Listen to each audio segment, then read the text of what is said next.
Elle est pas belle cette musique, nom de Dieu! Elle est pas incroyable cette musique! Oh là là, mais vraiment quel plaisir, mais quel bonheur! Là il y a une annonce importante. Sans prétention, mais importante quand même. Il s'avère que je suis tombé il y a quelques mois sur un concours d'écriture. Je l'ai fait, j'ai écrit un truc par rapport au concours en question. Donc j'ai écrit la nouvelle, c'est super. Et en fait, il y a eu tellement de trucs qu'un jour il y a une pote qui m'écrit un message et puis qui me dit hey, du coup t'as envoyé ta nouvelle pour le concours? Bah non, j'ai oublié. Voilà, et du coup, c'est un peu con, parce que j'ai écrit la nouvelle, j'avais tout fait juste, j'ai fait le plus dur, mais j'ai oublié tout simplement que fallait que je l'envoie pour participer au concours. Ce qui est un peu dommage, quoi. Allez découvrir ma première nouvelle qui s'appelle Et l'histoire fut sur Wattpad, qui est donc un site internet où on peut publier ses œuvres plus ou moins grandes, etc. Allez voir ça, c'est ma première nouvelle que je montre au grand public. Évidemment, le grand public. N'hésitez pas à aller lire ça, c'est sans prétention aucune, évidemment je ne suis pas auteur, je ne suis pas écrivain, je fais ça juste parce que ça m'amuse. La mer s'enflamma sous son regard. Elle est magnifique cette gravure. Elle est vraiment magnifique cette gravure. Et là, magnifique repas, là. Petit repas, au calme. Hein. Et là, alors il y a la photo du scaphandre. Ah vraiment, le scaphandre, on peut comprendre pourquoi Ned Land voulait pas entrer là-dedans. Le scaphandre, t'as pas confiance. Il inspire pas confiance, le scaphandre. On va pas se mentir. Et ça, celle-là, elle est magnifique. On l'a vu vite fait, très vite fait. En faisant des recherches sur Google, on est tombé dessus par hasard. Mais elle est vraiment magnifique. L'araignée de mer, donc qu'ils vont croiser à un moment, qui va se faire... regardez, on voit même... on voit même l'assistant du capitaine Nemo qui va fracasser la gueule à l'araignée de mer. Ah oui, donc là, ils ont les lumières de Ruhmkorff, n'est-ce pas?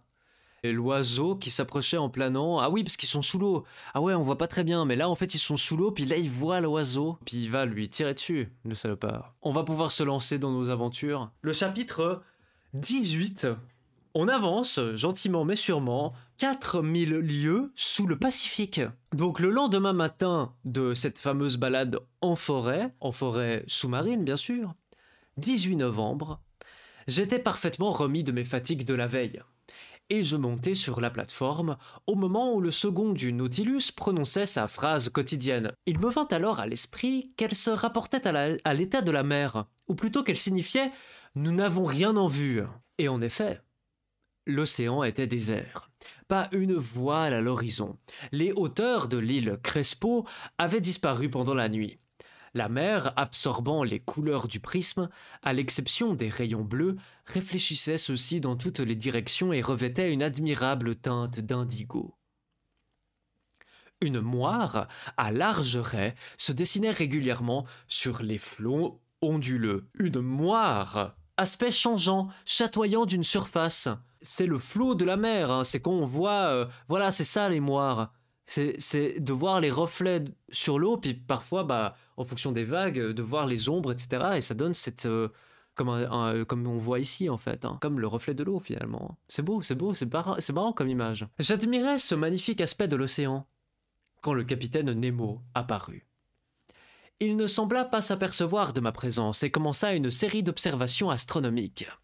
Puis, son opération terminée, il alla s'accouder sur la cage du fanal et ses regards se perdirent à la surface de l'océan. Emmanuel Moire qui pop dans la recherche. Ah oui, j'avais pas vu. J'ai même pas vu. C'était Mozart, l'opéra rock, là? Ce truc? Ah, le Roi Soleil, c'est vrai. C'était ça. C'était le Roi Soleil. Oui, c'est juste. Pardon. Le Roi Soleil. Oula, l'affront. Là, j'ai senti que... Là, j'ai touché à une corde sensible. C'est censé être un secret, mais ça ne l'est plus, hein. Ça ne l'est plus, on est sur un réseau social, hein. On n'oublie pas, hein. Twitch, c'est un réseau social. Hein. Il s'appuyait donc au fanal. Le fanal, on l'a vu, hein, c'était donc cette lumière qui éclaire à l'avant du Nautilus, hein, qui leur permet de voir un petit peu ce qui se passe quand ils sont au fond des eaux. Cependant, une vingtaine de matelots du Nautilus, tous gens vigoureux et bien constitués, étaient montés sur la plateforme. Ils venaient retirer les filets qui avaient été mis à la traîne pendant la nuit. Ces marins appartenaient évidemment à des nations différentes, bien que le type européen fût indiqué chez tous. Je reconnus à ne pas me tromper des Irlandais, des Français, quelques Slaves, un Grec ou un Candiote. Du reste, ces hommes étaient sobres de parole et n'employaient entre eux que ce bizarre idiome dont je ne pouvais pas même soupçonner l'origine. Aussi, je dus renoncer à les interroger. Je connais pas la signification de ce que ça veut dire Candiote. Relatif à Candie, ancien nom de l'île de Crète et de sa capitale, aujourd'hui Héraclione. Relatif à leurs habitants et habitantes, les Candiotes. Les filets furent allés à bord. C'étaient des espèces de chaluts semblables à ceux des côtes normandes, vastes poches qu'une vergue flottante et une chaîne transfilée dont les mailles inférieures tiennent entr'ouvertes. Ces poches, ainsi traînées sur leurs gantiers de fer, balayaient le fond de l'océan et ramassaient tous ces produits sur leur passage.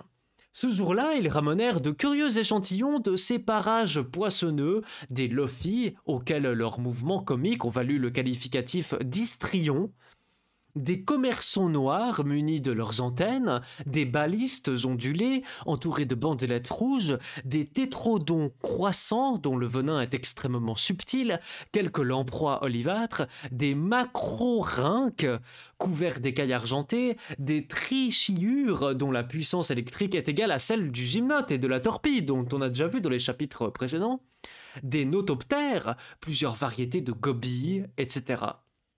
Enfin, quelques poissons de proportions plus vastes, un caranx à tête proéminente, long d'1 mètre, plusieurs beaux scombres bonites, chamarrés de couleur bleue et argentée, et 3 magnifiques thons que la rapidité de leur marche n'avait pu sauver du chalut. Histrion, c'est acteur antique qui jouait des farces grossières avec accompagnement de flûte. Ouais, c'est vrai qu'il est un peu... Si vraiment le poisson ressemble à ça, il y a un petit côté bizarre. Hein. C'est pas le genre de poisson que tu croises tous les jours, quand même. Hein. J'estimais que ce coup de filet rapportait plus de 1000 livres de poissons. C'était une belle pêche, mais non surprenante. En effet, ces filets restent à la traîne pendant plusieurs heures et enserrent dans leur prison de fil tout un monde aquatique. Nous ne devions donc pas manquer de vivres d'une excellente qualité que la rapidité du Nautilus et l'attraction de sa lumière électrique pouvaient renouveler sans cesse. Ces divers produits de la mer furent immédiatement affalés par le panneau vers les cambuses, destinés les uns à être mangés frais, les autres à être conservés. Donc affalés par le panneau vers les cambuses. Habitation mal tenue, magasin du bord sur un bateau. On avait déjà vu ce mot, hein. Donc c'est là où ils entreposent donc les poissons. La pêche finie, la provision d'air renouvelée, je pensais que le Nautilus allait reprendre son excursion sous-marine. Et je me préparais à regagner ma chambre quand, se tournant vers moi, le capitaine Nemo me dit sans autre préambule « Voyez cet océan, monsieur le professeur, n'est-il pas doué d'une vie réelle? N'a-t-il pas ses colères et ses tendresses ? Hier, il s'est endormi comme nous, et le voilà qui se réveille après une nuit paisible. » Ni bonjour, ni bonsoir, n'eût-on pas dit que cet étrange personnage continuait avec moi une conversation déjà commencée? Les bonnes manières, voyons. Attendez, oh quand même, un petit peu de respect. Je suis quand même votre amant. Tu pourrais me dire bonjour, me faire la bise, me demander comment j'ai dormi, enfin... C'est quand même un minimum. Regardez, reprit-il. Il s'éveille sous les caresses du soleil. Il va revivre de son existence diurne. C'est une intéressante étude que de suivre le jeu de son organisme. Il possède un pouls, des artères, il a ses spasmes, et je donne raison à ce savant Maury qui a découvert en lui une circulation aussi réelle que la circulation sanguine chez les animaux. Après Pierrot, il nous raconte peut-être pas tout, c'est vrai qu'il y a des détails peut-être qu'on n'a pas. Il y a peut-être des détails qui cachent, mais on le comprend, c'est son intimité finalement, c'est leur intimité de couple. Le savant Maury est un érudit français, qui est donc cité dans 20 000 lieues sous les mers, pour la raison de l'étude des fluides de la mer qui serait à peu près similaire que les fluides... du sang, comment ça s'écoule, etc. J'imagine que c'est un truc comme ça. Il est certain que le capitaine Nemo n'attendait de moi aucune réponse. Et il me parut inutile de lui prodiguer les « évidemment », les « à coup sûr » et les « vous avez raison ». Il se parlait plutôt à lui-même, prenant de longs temps entre chaque phrase. C'était une méditation à voix haute. « Oui, dit-il. L'océan possède une circulation véritable et, pour la provoquer, il a suffi au Créateur de toutes choses de multiplier en lui le calorique, le sel et les animalcules. Le calorique, en effet, crée des densités différentes qui amènent les courants et les contre-courants. L'évaporation, nulle aux régions hyperboréennes, très active dans les zones équatoriales, constitue un échange permanent des eaux tropicales et des eaux polaires. En outre, j'ai surpris ces courants de haut en bas et de bas en haut qui forment la vraie respiration de l'océan. J'ai vu la molécule d'eau de mer échauffer à la surface, redescendre vers les profondeurs, atteindre son maximum de densité à 2 degrés au-dessous de zéro, puis, se refroidissant encore, devenir plus légère et remonter. Vous verrez au pôle les conséquences de ce phénomène, et vous comprendrez pourquoi, par cette loi de la prévoyante nature, la congélation ne peut jamais se produire qu'à la surface des eaux. Animalcule. Ça, c'est un mot qu'on voit pas tous les jours non plus, quoi. Petit animal, qu'on ne peut voir qu'à l'aide du microscope dans certains liquides. Animalcule. Et hyperboréenne, on l'avait déjà vu aussi ce mot.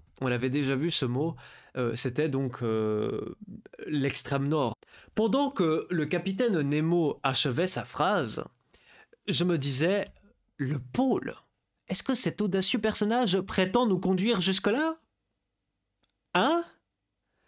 Cependant, le capitaine s'était tu et regardait cet élément si complètement, si incessamment étudié par lui. Puis, reprenant, « Les sels, dit-il, sont en quantité considérable dans la mer, monsieur le professeur, et si vous enleviez tous ceux qu'elle contient en dissolution, vous en feriez une masse de 4,5 millions de lieues cubes qui, étalée sur le globe, formerait une couche de plus de 10 mètres de hauteur. Et ne croyez pas que la présence de ces sels ne soit due qu'à un caprice de la nature. Non. Ils rendent les eaux marines moins évaporables et empêchent les vents de leur enlever une trop grande quantité de vapeur qui, en se résolvant, submergerait les zones tempérées. Rôle immense, rôle de pondérateur dans l'économie générale du globe. C'est pas rien le sel. C'est pas rien, on a tendance à sous-estimer le sel, mais le sel, c'est quand même quelque chose. Ok, intéressant ça. Le capitaine Nemo s'arrêta, se leva même, fit quelques pas sur la plateforme et revint vers moi. Quant aux infusoires, reprit-il, quant à ces milliards d'animalcules qui existent par millions dans une gouttelette, et dont il faut 800 000 pour peser 1 milligramme, leur rôle n'est pas moins important. Ils absorbent les sels marins, ils assimilent les éléments solides de l'eau, et, véritables faiseurs de continents calcaires, ils fabriquent des coraux et des madrépores. Donc les coraux, on sait ce que c'est, j'ai pas besoin de vous montrer. Les madrépores, on sait pas ce que c'est, j'ai besoin de vous montrer. Enfin, j'ai besoin aussi de me montrer à moi-même, parce que je suis trop con pour savoir ce que c'est. Animal cnidaire, variété de corail des mers chaudes.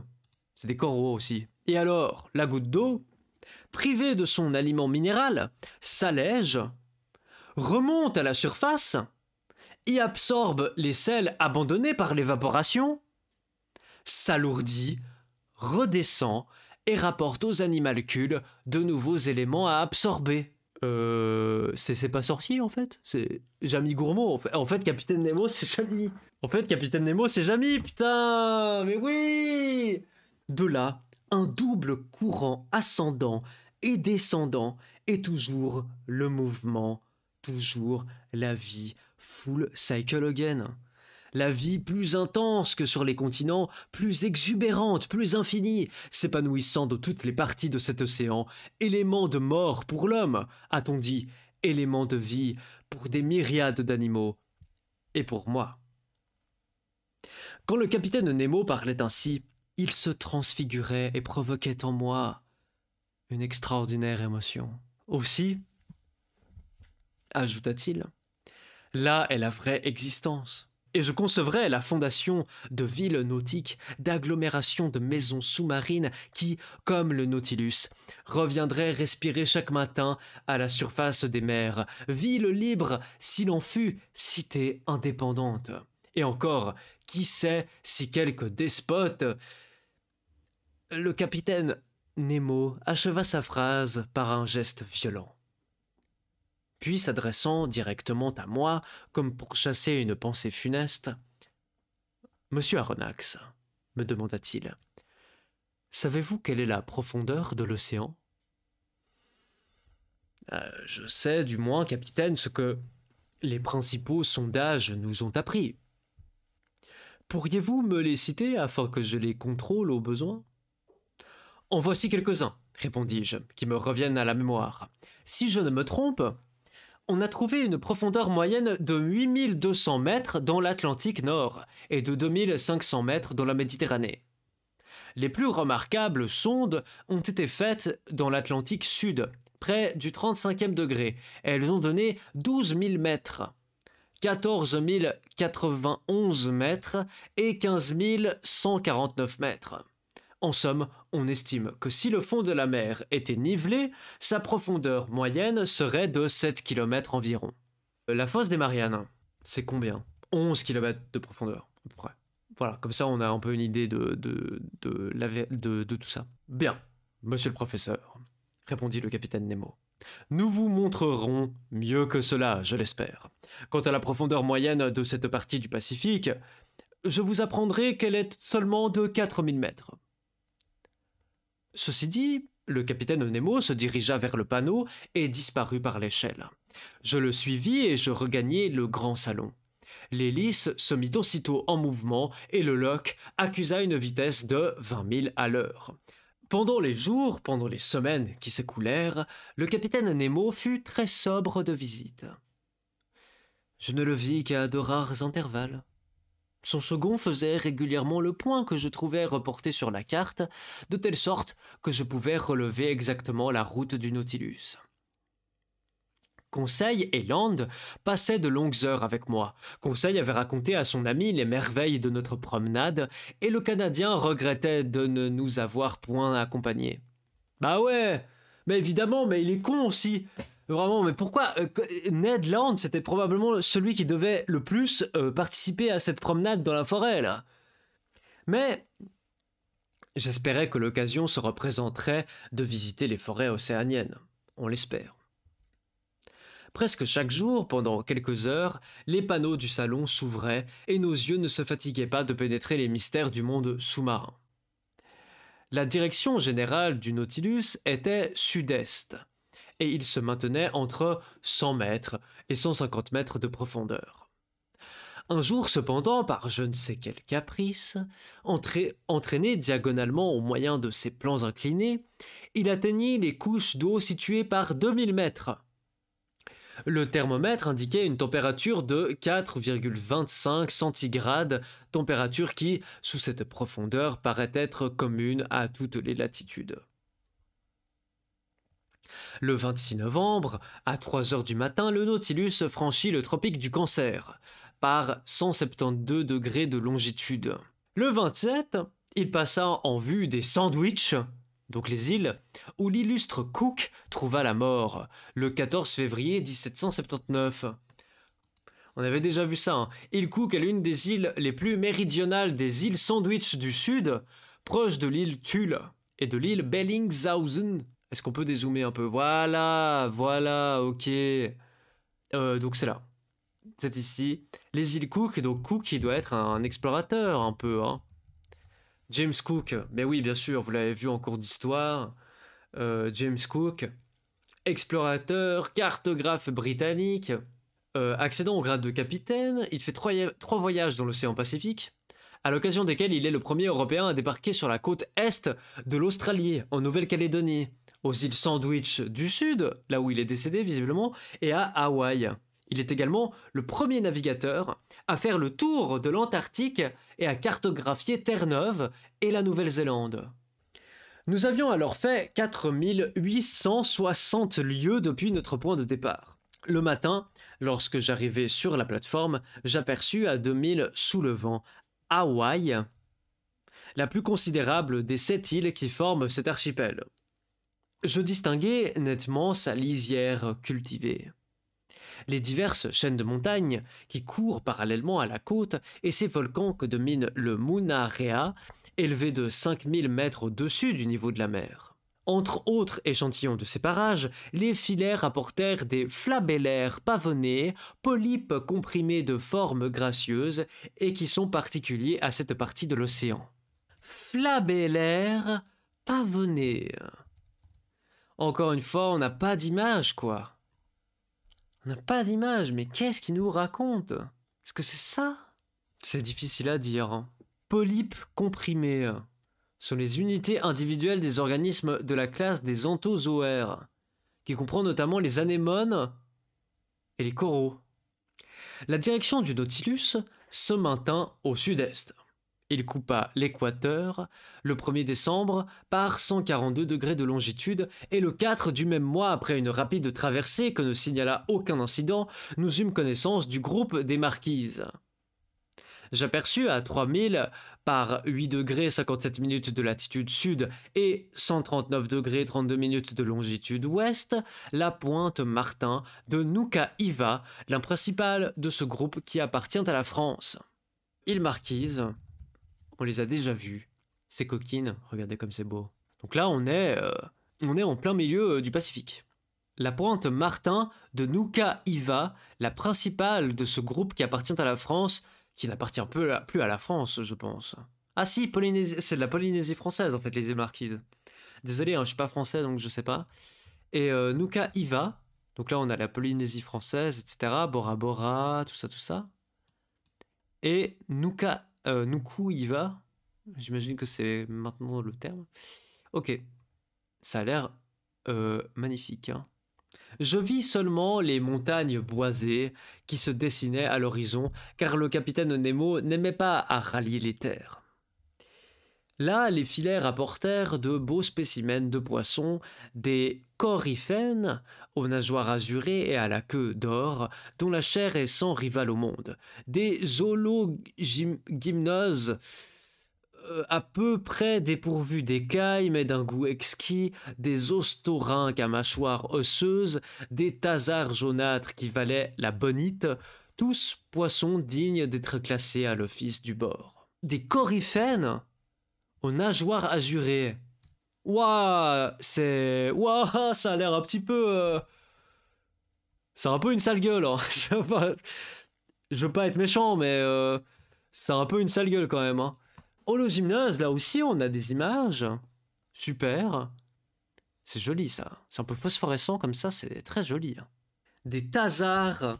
Oula. Oh, oh. La taille des... Les dents, là.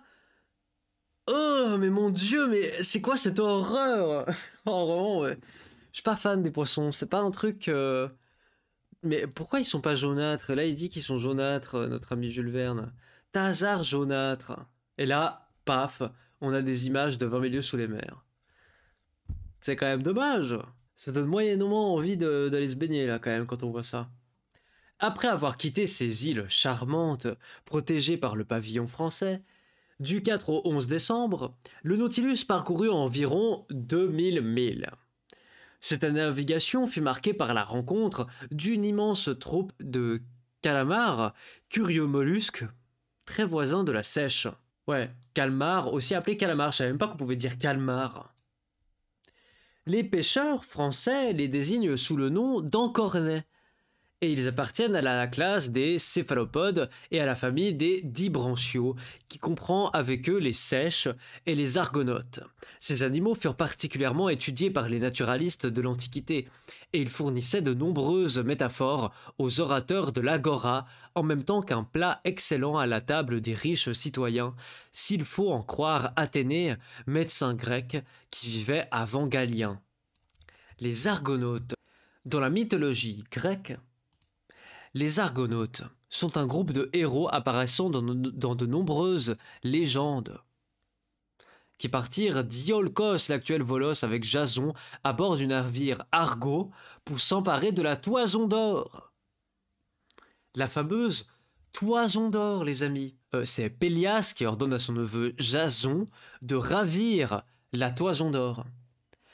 Médée trahit son père et aide Jason et les Argonautes à s'en emparer. Lors de leur fuite, elle découpe son frère Absyrte en morceaux et les jette à l'eau pour ralentir Éétès qui s'arrête pour les rassembler afin d'offrir à son fils des funérailles dans un lieu appelé alors Thomis, ce qui laisse aux Argonautes le temps de s'échapper. La Toison d'Or est un symbole solaire. Sa conquête permet d'obtenir le statut de héros et pour certains de ceux-ci, la souveraineté. Regardez les pages de mythes, c'est pas une superbe idée, enfin les Grecs qui sont souvent nus, surtout en statue. Mais c'est une œuvre d'art. C'est une œuvre d'art, on a le droit. Je crois. Enfin, je crois pas en fait, je suis sûr. Les Argonautes. Donc ils sont dans ces nacelles-là. Et puis là, on a l'Argonaute. Ce fut pendant la nuit du 9 au 10 décembre. Que le Nautilus rencontra cette armée de mollusques qui sont particulièrement nocturnes. On pouvait les compter par millions. Ils émigraient des zones tempérées vers les zones plus chaudes en suivant l'itinéraire des harengs et des sardines. Nous les regardions à travers les épaisses vitres de cristal, nageant à reculons avec une extrême rapidité, se mouvant au moyen de leurs tubes locomoteurs, poursuivant les poissons et les mollusques, mangeant les petits, mangeant des gros, et agitant dans une confusion indescriptible les 10 pieds que la nature leur a implantés sur la tête comme une chevelure de serpent pneumatique. Le Nautilus, malgré sa vitesse, navigua pendant plusieurs heures au milieu de cette troupe d'animaux, et ses filets en ramenèrent une innombrable quantité, où je reconnus les 9 espèces que d'Orbigny a classées pour l'océan Pacifique. Alcide Dessalines d'Orbigny, naturaliste, explorateur, malacologue et paléontologue français, qui visiblement a étudié ça. Donc les sèches, les argonautes, on pouvait compter ces calamars par millions, mais regardez ça! Oh là, il y en a beaucoup. Hein. Là, il y en a beaucoup. Hein. Et là, on voit la lumière du fanal du sous-marin. On le voit pendant cette traversée, la mer prodiguait incessamment ses plus merveilleux spectacles. Elle les variait à l'infini, elle changeait son décor et sa mise en scène pour le plaisir de nos yeux, et nous étions appelés non seulement à contempler les œuvres du Créateur au milieu de l'élément liquide, mais encore à pénétrer les plus redoutables mystères de l'océan. Pendant la journée du 11 décembre, j'étais occupé à lire dans le grand salon. Ned Land et Conseil observaient les eaux lumineuses par les panneaux entr'ouverts. Le Nautilus était immobile. Ses réservoirs remplis, il se tenait à une profondeur de 1000 mètres, région peu habitée des océans, dans laquelle les gros poissons faisaient seuls de rares apparitions. Je lisais en ce moment un livre charmant de Jean Massé, Les serviteurs de l'estomac, et j'en savourais les leçons ingénieuses, lorsque Conseil interrompit ma lecture. Jean Massé, Les serviteurs de l'estomac, pédagogue, enseignant, journaliste et homme politique français. Il œuvre pour l'instruction des masses en fondant le magasin d'éducation et de récréation en 1864 avec l'éditeur Pierre-Jules Hetzel, puis en créant la Ligue de l'enseignement en 1866, qui se bat pour l'instauration d'une école gratuite, obligatoire et laïque. C'est à cette époque qu'il se lie d'amitié avec l'officier Louis-Nathaniel Rossel, partisan de l'éducation des classes ouvrières, puis Maurice Berthaud, député de Seine-et-Oise. Il est élu sénateur inamovible en 1883. Lorsque Conseil interrompit ma lecture, c'est quoi ça, Conseil? On nous explique? Monsieur veut-il venir un instant? Me dit-il d'une voix singulière. Qu'y-a-t-il donc, Conseil? Que monsieur regarde. Je me levai, j'allai m'accouder devant la vitre, et je regardai. En pleine lumière électrique, une énorme masse noirâtre, immobile, se tenait suspendue au milieu des eaux. Je l'observai attentivement, cherchant à reconnaître la nature de ce gigantesque cétacé. Mais une pensée traversa subitement mon esprit. « Un navire » m'écriai-je. « Oui » répondit le Canadien, « un bâtiment désemparé qui a coulé à pic !» Ned Land ne se trompait pas. Nous étions en présence d'un navire dont les haubans coupés pendaient encore à leur cadène. Les haubans coupés pendaient encore à leur cadène. Les haubans étaient suspendus aux cadènes et les ferrures fixées au bordé des voiliers sur lesquels viennent se rider les haubans. Alors, c'est des termes à la con, mais en gros, c'est pour dire que là-dessus, tu mets les haubans. Là, ça, cette photo est très bien. Ça, c'est des haubans. Donc, c'est pas vraiment des cordages. C'est ce qui vient. Ça peut être utilisé par des cordes, mais c'est ce qui vient justement éviter que le mât se penche trop avec la force du vent. Parce qu'évidemment, la force du vent peut être parfois très très forte, et c'est pour éviter que le mât se casse, en fait, hein, tout simplement. C'est pour user de la force du mât, etc. Enfin bref.